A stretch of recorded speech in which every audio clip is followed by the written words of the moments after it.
नमस्कार दोस्तों, इस वीडियो में आपका हार्दिक स्वागत है। मैं हूं पत्रकार योगेंद्र योगी। दोस्तों, पश्चिम बंगाल में जूनियर डॉक्टरों ने हड़ताल शुरू कर दी है।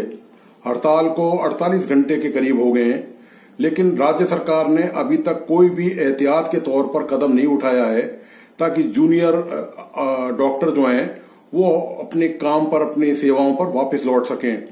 जूनियर डॉक्टरों का दरअसल आरोप ये है कि कोलकाता के आरजी हॉस्पिटल में महिला चिकित्सक की बलात्कार के बाद, हत्या के बाद जो आंदोलन किया गया था पूरे प्रदेश में, पश्चिम बंगाल में, और उसके बाद जब लंबे समय तक हड़ताल चली और सरकार से जो समझौता हुआ, सरकार उस समझौते का पालन नहीं कर रही है। सरकार ने जो आश्वासन चिकित्सकों की सुरक्षा के लिए दिए थे, उन आश्वासनों पर सरकार खरा नहीं उतर रही है।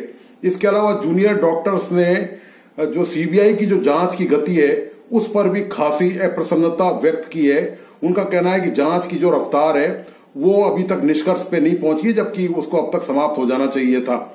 इसके अलावा अस्पतालों में जो सीसीटीवी कैमरे लगाए जाने थे वो भी नहीं हुए, और सुरक्षा के इंतजाम के तौर पर जो पुलिस बल तैनात हुआ करना था उसकी भी सरकार ने अभी तक कोई ठोस उसकी प्रगति के बारे में कार्रवाई नहीं की है।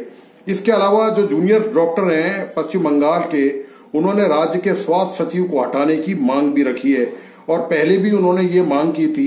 पहले काफी लंबे अरसे तक ये आंदोलन चला था, आपको याद होगा। उसके बाद जब ये मामला लगातार पूरे प्रदेश में स्वास्थ्य सेवाएं प्रभावित होने लगी तो ये मामला सुप्रीम कोर्ट पहुंच गया।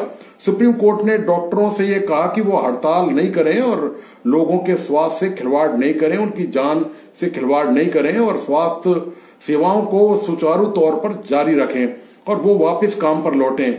लेकिन करीब 10 दिन तक काम करने के बाद जब चिकित्सकों ने देखा कि उनके सुरक्षा का कोई इंतजाम नहीं किया गया, इसी बीच में एक अस्पताल के सरकारी डॉक्टर पर उसके परिजनों ने हमला कर दिया। उनका आरोप यह था कि उनके मरीज का इलाज ठीक तरीके से नहीं किया गया है। इस मुद्दे ने जब हवा पकड़ ली और यह मुद्दा जब गर्म हो गया तो इन तमाम मांगों को लेकर जूनियर डॉक्टर वापिस हड़ताल पर उतर आए, और वही प्रदेश का, पूरे पश्चिम बंगाल का हाल हो चुका है।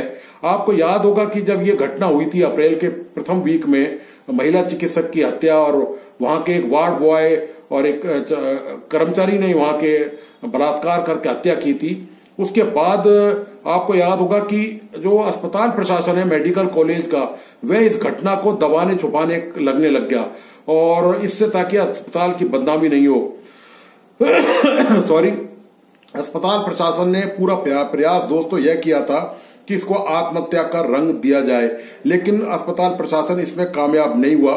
मामला भड़क उठा और पूरे प्रदेश में, बल्कि पूरे देश में ये आग फैल गई। आखिरकार सरकार, पश्चिम बंगाल की सरकार को चिकित्सकों की मांगों के सामने झुकना पड़ा। इस मामले में पुलिस ने कार्रवाई करी और इस मामले की जांच अंततः अब केंद्रीय जांच ब्यूरो यानी सीबीआई कर रही है। लेकिन इस बीच में हुआ ये भी था कि जो पश्चिम बंगाल में जो टीएमसी के जो समर्थक हैं और जो दूसरे लोग हैं, उन्होंने उसी अस्पताल में हमला कर दिया। और आपको याद होगी ये बात कि उन्होंने हमला करके, वो जिस अस्पताल में यह वारदात हुई थी महिला चिकित्सक के साथ, वहां पर काफी तोड़फोड़ करी उन्होंने, इमरजेंसी में भी तोड़फोड़ करी, और मरीज और वहां का जो पैरामेडिकल स्टाफ है और जो डॉक्टर हैं वो जान बचाकर इधर उधर भागने लगे थे, और उसमें काफी सबूत भी नष्ट किए गए। तो आरोप ये लगाया गया कि ये सब साजिश के तहत किया गया है, और स्थानीय जो पुलिस है उसने ये सारी कार्रवाई जानते हुए भी लापरवाही बरती है, बल्कि पुलिस की मिली भगत है इस पूरे प्रकरण के मामले में। तो उन्होंने उस समय, आपको याद होगा कि जो स्थानीय पुलिस कमिश्नर है उसको हटाने की मांग की थी। जब लंबे समय तक धरना प्रदर्शन और हड़ताल चलती रही तो सरकार को वापस मजबूर होकर उस पुलिस कमिश्नर को हटाना पड़ा। इसके बाद ये जो तमाम समझौतों पर जो सैद्धांतिक सरकार ने सहमति दी, उसके बाद वो हड़ताल समाप्त हो गई।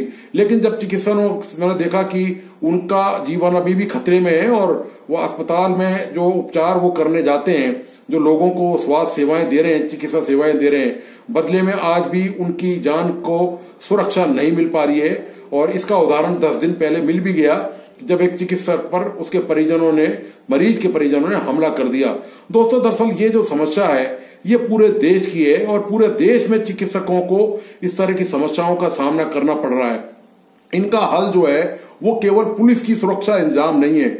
जब तक देश में बुनियादी आधारभूत ढांचा उसमें बदलाव नहीं होगा, उसका विस्तार नहीं होगा, उसका नवीनीकरण नहीं होगा, तो और इसके अलावा चिकित्सक और पैरामेडिकल की स्टाफ की नई भर्ती नहीं होगी, तब तक चिकित्सकों के साथ ये काम का बोझ, ये काम का दबाव रहेगा। ऐसे में आप सरकारी अस्पतालों में हालत जाके देखिए, मेडिकल कॉलेजेस में आप हालत देखिए, एक एक रेजिडेंट चिकित्सक पर या दूसरे जो चिकित्सक है, खासतौर से मैं रेजिडेंट की बात इसलिए कर रहा हूं क्योंकि सबसे ज्यादा ये जो दो पार्टों के बीच में पिसाई होती है वो रेजिडेंट्स की ही ज्यादा होती है।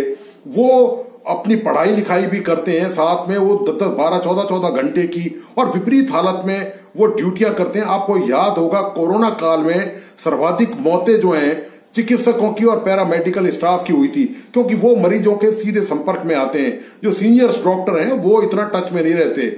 लेकिन इसके बावजूद भी पूरे देश में कोरोना काल के बाद से लेकर अब तक चिकित्सा का जो ढांचा है उसमें कोई बहुत ज्यादा बदलाव या परिवर्तन नहीं किया गया है। आए दिन ये घटना कभी बंगाल से, कभी राजस्थान से, कभी किसी दूसरे प्रदेश से, अभी हाल में राजस्थान में और उत्तर प्रदेश में भी चिकित्सक पर हमले की इस तरह की घटनाएं होती रहती है और ये आए दिन का सिलसिला है। दोस्तों, ये सिलसिला केवल पुलिस के द्वारा सुरक्षा से नहीं मिलेगा। जब तक इन चिकित्सा सेवाओं का विस्तार नहीं होगा, इनका नवीनीकरण नहीं होगा, तब तक चिकित्सकों को ऐसी चुनौतियों का सामना करते रहना पड़ेगा। सरकारों को ये चाहिए, राज्य सरकार को और केंद्र सरकार को, कि जो स्वास्थ्य सेवाओं का मामला है वो गंभीरता से ले, ताकि चिकित्सकों पर यह दबाव हट सके। चिकित्सक कोई जानबूझकर लापरवाही अपने काम में बिल्कुल नहीं करते हैं। उनके लिए हर मरीज की जिंदगी प्यारी है। वो अपने परिवारजनों की तरह उनकी सेवा करते हैं। वो चाहते हैं कि स्वास्थ्य में सुधार हो। लेकिन जब एक एक चिकित्सक पर 100-100, 200 मरीजों का भार आएगा तो आप निश्चित तौर पर मान के चलिए कि वो भी इंसान है, वो कोई रोबोट या मशीन नहीं है। आप उससे ऐसे काम की उम्मीद नहीं कर सकते कि वो 200, 400 जो बेड पर भर्ती हैं मरीज, 100 मरीज भर्ती हैं, वो उनकी व्यवस्था संभाले वहां पर। ये प्रैक्टिकली बिल्कुल इम्पॉसिबल काम है, जिसकी अपेक्षा केवल जब मरीज के परिजन और मरीज इसकी अपेक्षा करते हैं कि वो डॉक्टर उन्हीं पर केवल ध्यान दे, तो सरकारी अस्पतालों में दोस्तों यह बिल्कुल कतई संभव नहीं है कि मरीज पर केवल एक डॉक्टर केवल एक स्पेसिफिक मरीज पर ध्यान दे। उसके लिए सारे मरीज समान है, उसको सबका जीवन बचाना है, उसको सबके स्वास्थ्य में सुधार करना है, स्वास्थ्य में लाभ पहुंचाना है उसको। तो दोस्तों, ये जो हालत है ये बिल्कुल कानून बना देने से या केवल कुछ पुलिस कर्मियों को तैनात कर देने से या त्वरित कार्रवाई करने से ये इस तरह की घटनाएं आसानी से रुकने वाली नहीं है। ये मेरा निष्कर्ष है, ये मेरा विश्लेषण है। ये मैं कह सकता हूं कि बेशक सरकार पश्चिम बंगाल में आंदोलनकारी जो चिकित्सक हैं उनकी यदि मांगे मान भी लेगी सरकार, तो अभी दोस्तों ये सिलसिला रुकेगा नहीं। ये तभी रुकेगा जब भारी तादाद में देश में जो चिकित्सकों की, पैरामेडिकल स्टाफ की कमी है वो पूर्ति की जाए। इसके अलावा अस्पतालों का में जो वार्ड हैं उनमें बेडों की संख्या बढ़ाई जाए, ओपीडी की संख्या बढ़ाई जाए। जब तक ये तमाम चीजें नहीं होंगी, चिकित्सकों पर काम का बोझ कम नहीं होगा तब तक दोस्तों इस तरह की परिस्थितियां चिकित्सकों को के सामने आती रहेंगी। तो दोस्तों, आपको आज का यह वीडियो कैसा लगा, प्लीज अपने लाइक्स और कमेंट के साथ मुझे जरूर बताइए और इस वीडियो को अपने दोस्तों और परिजनों को प्लीज शेयर करना नहीं भूलें। साथ ही जिन मित्रों ने इस YouTube चैनल को सब्सक्राइब नहीं किया है, मेरी रिक्वेस्ट है उनसे कि इसको जरूर सब्सक्राइब करें और बेल आइकॉन का बटन जरूर दबाइए, ताकि इस तरह के कोई भी मुद्दे जो मैं चिकित्सा से रिलेटेड या दूसरे मुद्दे इस तरह के उठाता हूं उसकी सूचना आप तक सबसे पहले पहुंच सके। धन्यवाद, नमस्कार।